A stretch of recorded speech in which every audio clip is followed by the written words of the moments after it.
Eugene is the boy that all the mother would love to have. He was fun-loving and always very curious. He liked to play video games. He liked to watch funny movies. He was very good at art and piano and violin.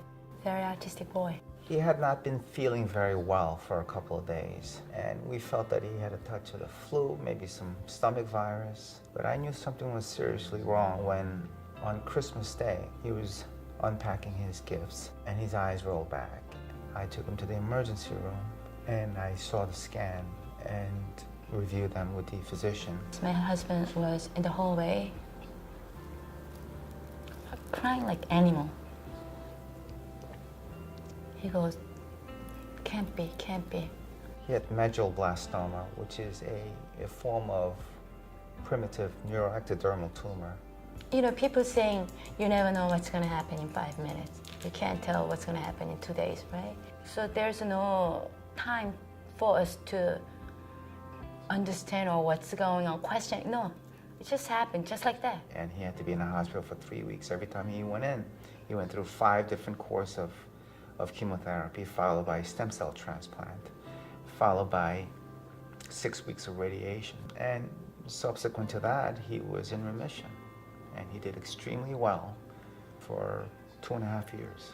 This type of tumor has a very high recurrence rate, and he had a recurrence. I still do remember, he goes,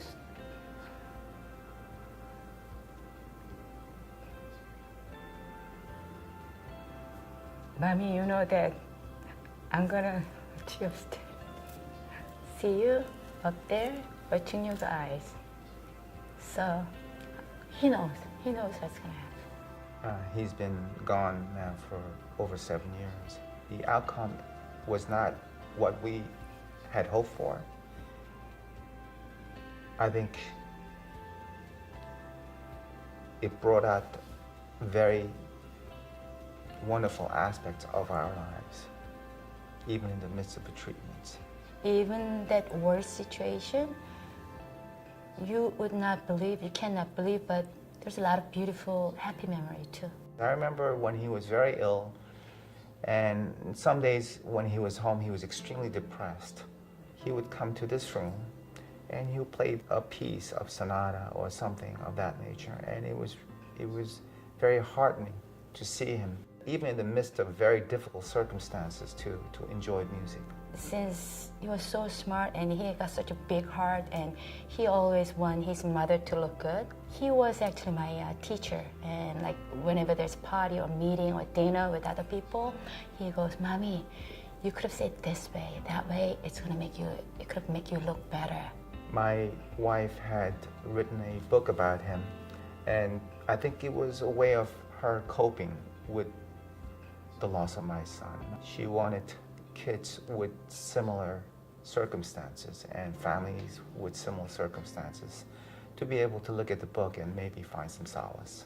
You don't just saying that just because your son is not here. I don't take it as he's not here. It's just you can touch him, but he's here.